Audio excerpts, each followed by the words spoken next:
Hello, xin chào các bạn đã quay trở lại với review 5 phút. Ở cuối tập trước, đám người Từ Dương đã tiến vào bên trong ảo cảnh mới ở một mê cung huyền bí. Tại nơi tràn ngập linh hồn và nhiệt độc này, đám thiếu niên Thiên Lam Tông đã phải vô cùng vất vả mới có thể chống lại. Về phía Từ Dương, anh ấy đã khám phá ra kho tàng bên trong mê cung này và nhận được vô số bảo vật quý hiếm mà sư phụ hắn để lại. Mà ở bên trong đại trận Long Tảng, Liễu Đông Bi đã truyền tống 3 vị trưởng lão vào bên trong ảo cảnh để gia tăng độ khó cho đám người Từ Dương. Tuy nhiên, cũng ngay sau khoảnh khắc đó, Liễu Đông Bi bỗng sững người bởi vì thân ảnh tiếp theo xuất hiện chính là sư phụ của lão. Người này không phải ai xa lạ, chính là trưởng lão Lạc Hàn của Thiên Kiếm Thánh Tông trước kia. Bằng một vài mánh khóe, hắn ta đã thoát mạng khỏi tay Từ Dương đến 2 lần. Và liệu rằng thân phận thật sự của gã là gì? Phải chăng đây chính là sư phụ của Từ Dương giả dạ? Cùng theo dõi những diễn biến tiếp theo để hiểu rõ hơn về nhân vật này nha. Đầu tiên là về đám đồ đệ của Từ Dương. Lúc này, bọn họ đang phải đối mặt với đám nhện độc cũng như đoạn ma bám dai như địa.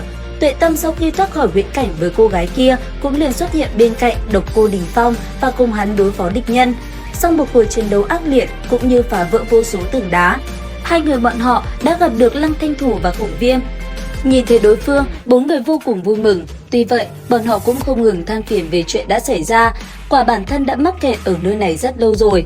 Cũng chính vì điều này mà Độc Cô Đình Phong đã đoán rằng tất cả có khả năng lão tổ của bọn họ đang gặp phải đả kích lớn nhất từ trước đến nay. Bởi vì chiến đấu mãi, họ vẫn chưa thể tìm thấy Từ Dương. Thời gian trôi qua, đám người Lăng Thanh Thủ và Tuệ Tâm cũng chỉ có thể không ngừng phá vỡ những bức tường đá và đối phó với mớ phiền phức kia. Cho đến khi Độc Cô Đình Phong phá vỡ bức tường cuối cùng trong mê trận này thì bất ngờ gặp được Bạch Liên Tuyết và hội ngộ cùng sư tỷ của mình. Trong khi đó thì khi 3 vị trưởng lão tiến vào bên trong mê cảnh thì bọn họ cũng bất ngờ bị truyền tống đến một địa phương khác. May mắn thay, cả đám đã gặp lại Từ Dương, ngồi trong một bàn đá cùng nhau uống trà, 5 người kể cho nhau nghe chuyện bản thân vừa gặp phải. Tuy nhiên, trong không khí yên bình và sôi nổi kia, Từ Dương đã phát hiện ra điểm bất thường. Ngay khi một trong 3 tên trích tiên bị thượng giới lưu đày có động thái phát ra kình khí bên trong ảo cảnh thì Từ Dương đã có thể cảm nhận được.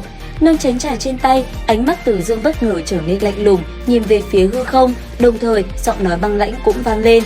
Tiểu hồ ly thực lực không tồi, còn không mau lăn ra đây cho ta. Lời vừa dứt, ở phía không xa vang lên một tiếng nổ lớn. Ngay sau đó, một tên trích tiên tóc trắng đã xuất hiện trước mặt mọi người. Trên tay gã là cây đàn, cũng đồng thời là vũ khí vừa rồi gã phát động. Nhìn thấy Từ Dương và đám đệ tử vô cùng xuất sắc, hắn ta mở miệng lên tiếng, thật đúng là không tồi. Thiên Lam Tông dưới tay ngươi lại có thể chuyển biến đến như vậy, quả thực khiến ta phải nhìn bằng một con mắt khác. Đối với tên gia hỏa này, Từ Dương cũng chẳng để vào mắt, nói vài lời vô nghĩa, sau đó rất nhanh, một cuộc chiến đã liền diễn ra. Mà ở bên ngoài đại trận, nhìn thấy Lạc Nhàn đang tiến lại gần mắt xích Long Tảng, Liễu Đông Bi thất kinh hô lên, sư phụ, người muốn làm gì? Trả lời lão chỉ có ánh mắt lạnh lùng cùng nụ cười quỷ mị của Lạc Nhàn mà thôi. Trở lại với đám người Từ Dương thì lúc này bọn họ đang chia nhau ra đối phó với 3 lão gia hỏa kia. Trong một đại sảnh lớn, thâm pháp của Độc Cô Đình Phong khẽ di động, cây thương sắc nhọn trong tay hắn không ngừng huyễn hóa ra vô số động tác đánh thẳng về phía đối phương. Cuộc chiến giữa hắn và một tên trích tiên có thể nói là hết sức quyết liệt, mỗi cú va chạm trong không trung đều khiến đất đá xung quanh nổ tung. Mà cách đó không xa, 4 người còn lại cũng chia nhau ra đối phó với 2 gã trích tiên kia. Cuộc chiến lúc này đã đến đoạn gay cấn. Trái lại, khi đối diện với địch nhân, Từ Dương tỏ ra vô cùng tự tin, tưởng chừng như trong thế giới này, tất cả vạn vật hắn đều có thể tự mình khống chế. Vậy đối thủ của Từ Dương phải hay không chính là Lạc Nhàn trưởng lão đã tự mình tiến vào đại trận, và thân phận thật sự của gã là gì? Tất cả sẽ có trong nội dung tiếp theo nha. Đến đây tôi cũng hết tập 64 luyện khí 10 vạn năm. Xin chào và hẹn gặp lại các bạn trong các video tiếp theo.